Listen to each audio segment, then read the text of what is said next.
Well, hello, all my model car building buddies. This here is Glenn's Models. I'm Glenn, and I work here. Okay, let me see what I got going here today. My buddies up here at Spotlight Hobbies, they got. Let me see, where'd I put it? I almost lost my list of things that they've got in new. They got in a new book. You know, they have several books there. You need to check them out. This one is Quarter Mile Vets, the history of Quarter Mile Vets, 53 to 75. How cool is that, man? That's something everybody needs one of. Let me see, what else we got? Not that. They got the 57 Chevy Bel Air hardtop, the AMT. It's the one with the opening trunk, and it comes with some bare metal foil and plug wires. And if you build it, it looks just like this. Hang on, let me get my whirly jigger out. Because you know how professional I am. Not. Yeah, see? Oh, fly. Yeah, this is the one they got. This is what it looks like if you build it like I build it, which is not too bad. Yeah, and they got this in. They also got Pegasus tires, 1/24th or 1/25th, 520 white walls, lowrider tires. Those are little guys for the lowriders. How cool is that? They also got the AMT 56 T-Bird, which is way cool.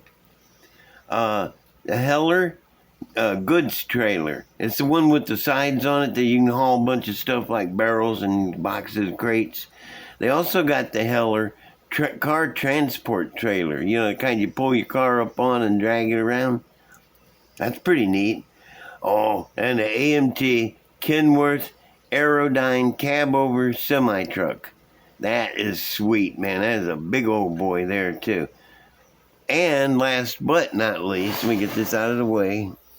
They have the Galaxy Limited 47 Chevy, and what they've done is they have taken some of the parts out and set them off and got them chromed. Hang on a minute. I am got so much stuff stacked all over the dadgum place here. See, this is my second attempt at this. The first time it said your storage is full. I didn't even know I had a storage. Anyway, they got this. This isn't this. I've had this one for a couple years, but it is the same exact kit, except that they took the frame and exhaust, some suspension parts, and other things, and sent them out to be chromed, and then put them back in the kit. And they got it for make a super custom. Excuse me again. I got the hiccups now. Super custom lowrider. I've had this for a couple of years, and I can't figure out how I want to build it. This is cool. That's way cool. Got these fender skirts. The woody is separate. You can put the decal down for the wood, and then put this plastic piece over it and make it look like that. That is so cool. Anyway, they got that at Spotlight. Okay, now that's it. That's all the new stuff there. Let me see. I gotta put him somewhere. I'll set him over here. Whirly jigger back in place. Now this guy. I got him finished. Yeah, I know it. Oh man, alrighty. Let me see if I can get this better in the picture. Get my finger out of the way. Oh, that's nice right there. Yeah. Oh, you can see down inside of here too. I got the interior stuff all in it. The steering wheel and gas pedal and brake pedal. Stuff like that up in there. And let me just go pick it up here. Got push bar on it. This is the bottom of the I gotta get the kit out. I had it out a minute ago. Okay, this is the feller I built it out of. Tony Nancy, 22 Junior, Roadster, Dragster, complete. I used the frame from the dragster, the silver one on the bottom there.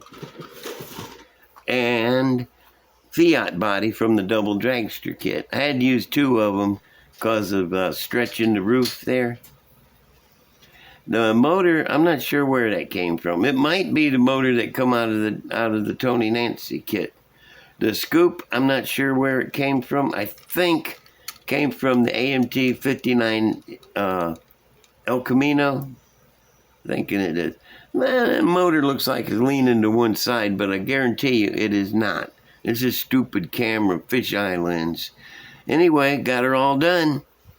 Got her painted up and got, let me see, got the fuel tank up there, and there's a weight. Got a little nose with the AMT cat. I love that AMT cat. He's cool. There's a floor pan. Yeah, this is the least amount of car that you can have. It don't get no less than this, and still be a car.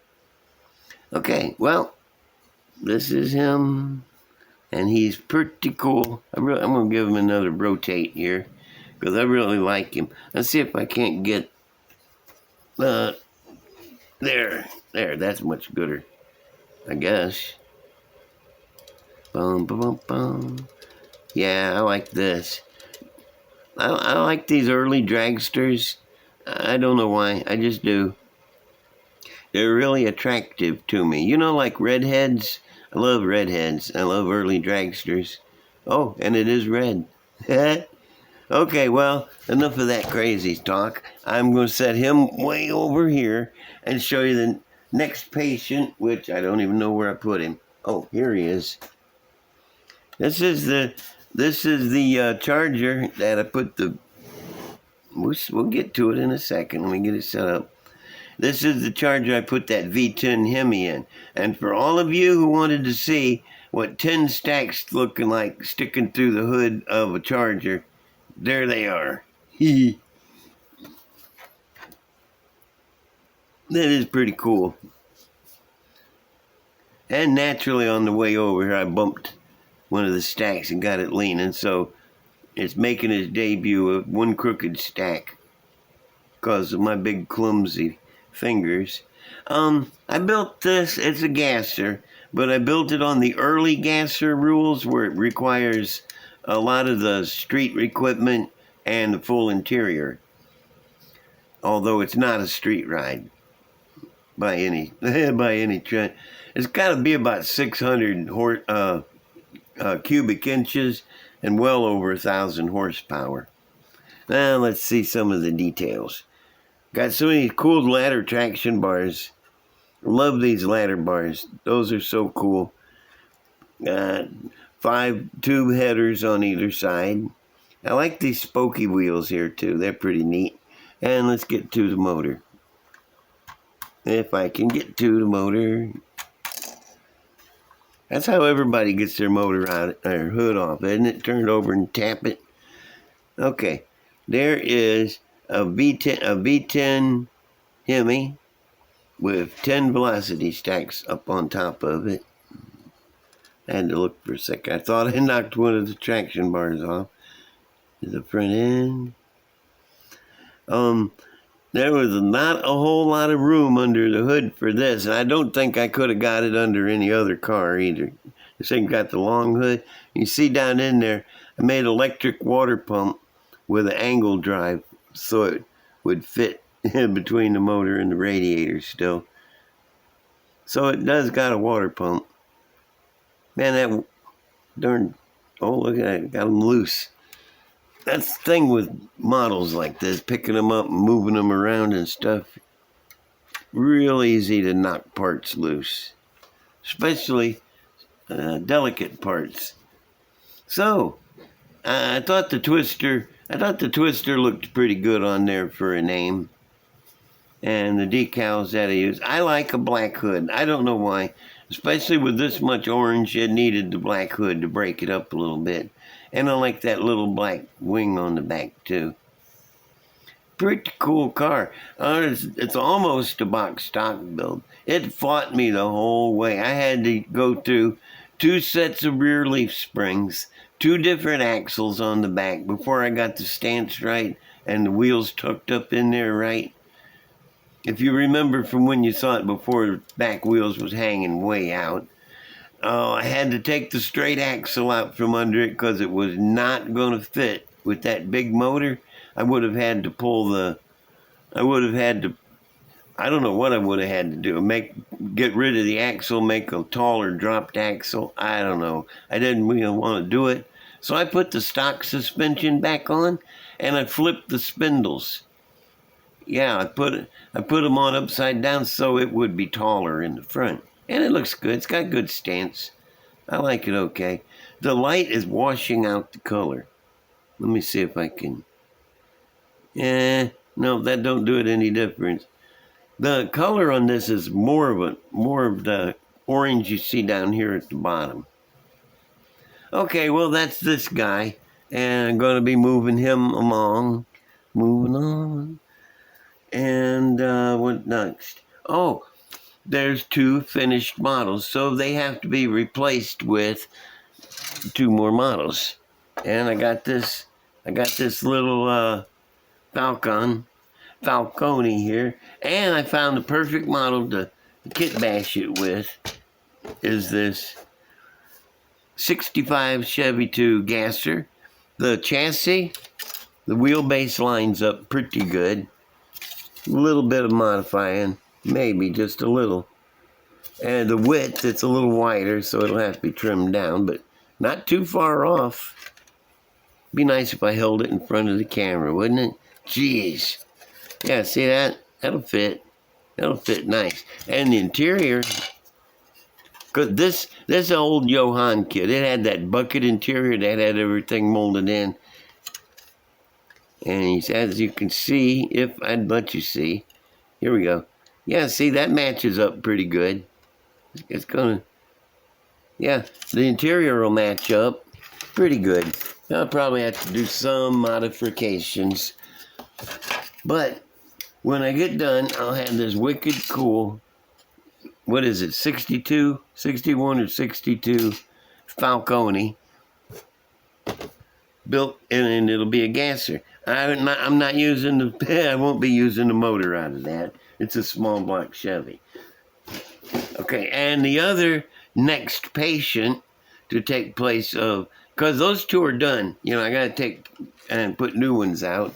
And the Falcon is one, and this guy's going to be the other. Yep. Dave Stickler, 65 Dodge. And believe it or not, one in a million thing is I'll be building this pretty much straight from the kit. I probably will change a couple things because I don't really like the wheels on it. But that's about it, you know. I'll probably just build it straight from the box, change the wheels out a little. Maybe stuff like that. And this is my next patient. Okay, now, let me see. I got that, and that. That's my new patients. Say hello, Feng. Hello, Feng. He's a smart ass today. Oh,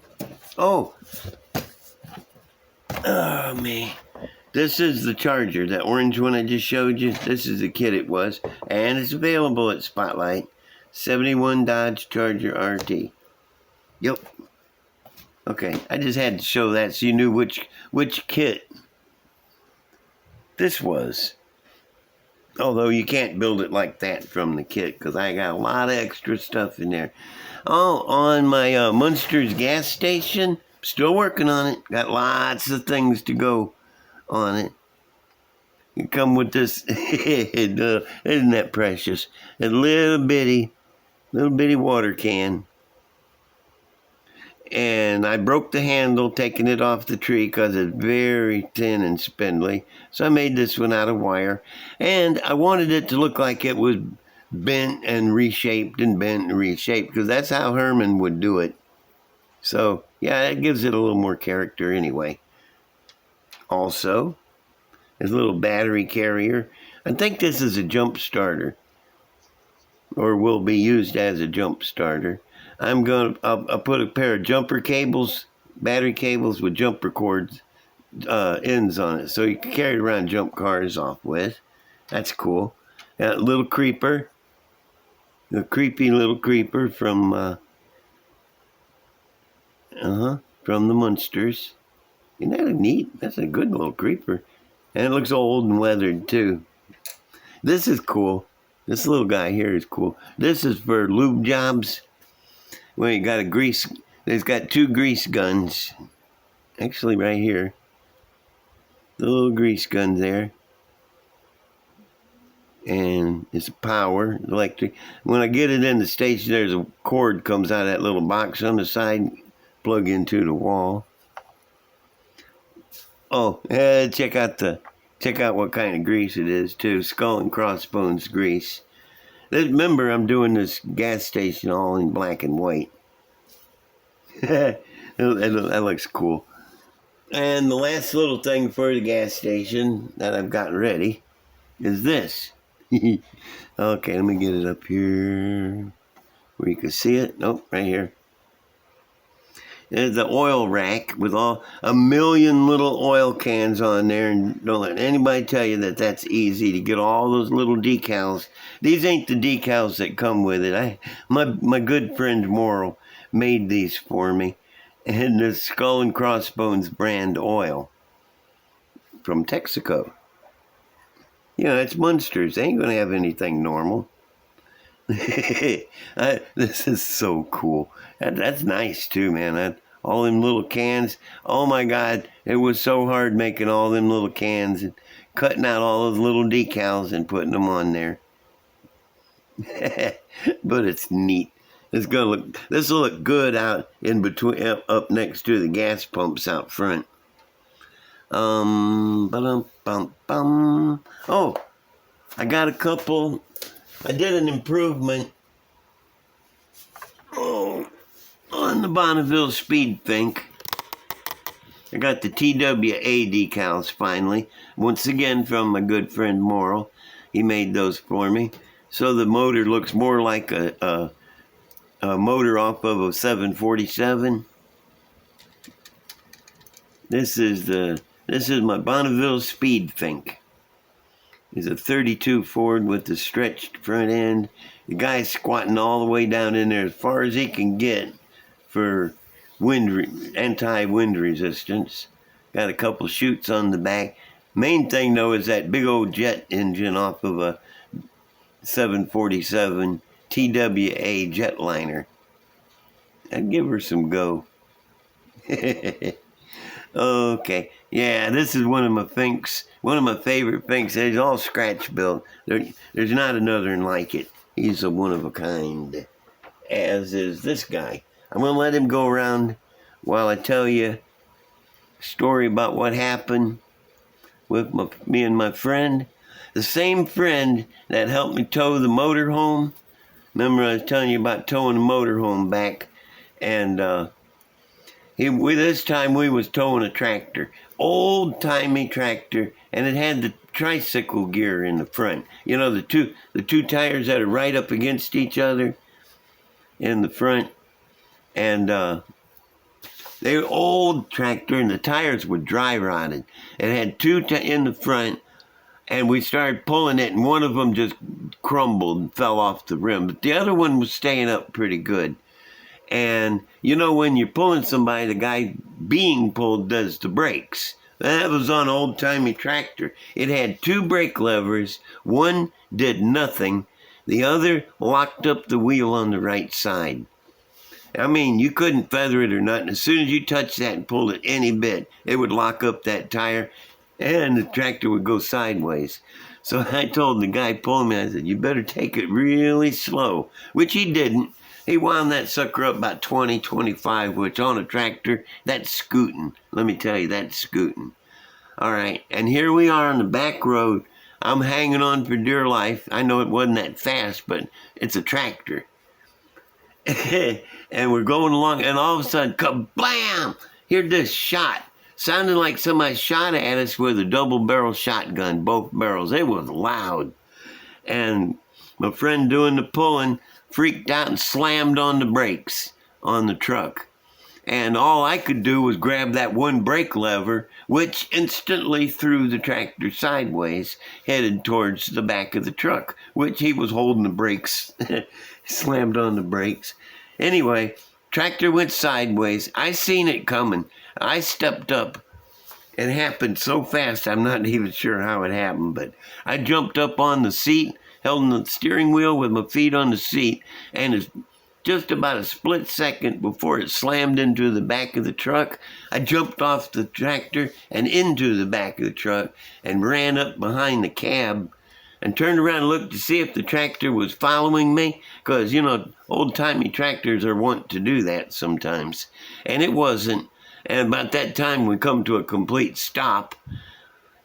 It messed up the tractor a little bit. It bent the hood up on it, and I'm not sure, but I think it bent one of the wheels on the back, the big wheels, because it slammed into the truck. And it knocked out his tail light on one side, bent his tailgate up, and got a good cussing from me. We go, "Why did you slam on the brakes?" He said, "I got scared. I thought somebody was shooting at me." I said, "Okay, for one thing, if you're driving along and somebody's shooting at you, you don't stop. You keep going, stupid." Ignorant. Anyway, that's what happened, and we made it home, and that guy didn't pay us either. We got stiffed on a lot of jobs back then. Too trusting. Anyway, that was what happened with the tractor. I almost was killed, but I didn't. I'd ask you guys if you don't mind subscribing to this mess so I can keep doing it. And let me see what else I did. Share with your buddies. Give me a like. Hit that little thumbs up thing there and give me a like. Let me know you like it. And a comment. I'm still answering comments. I'm slow and I'm getting behind, but I'm working on it. I type real slow. I'm like, tick, tick. Where's the other one? Oh, there it is. Tick, tick. Where's that damn S? Over here. Like that. You know, so, yeah, y'all, stick with me. I'm getting them. And give me the comments because I really need them to know how I'm doing. And love everybody. Let me see if I'm forgetting anything. Just remember, it's on your model building, if not work, if you're having fun. All right. And I will see y'all later. Bye.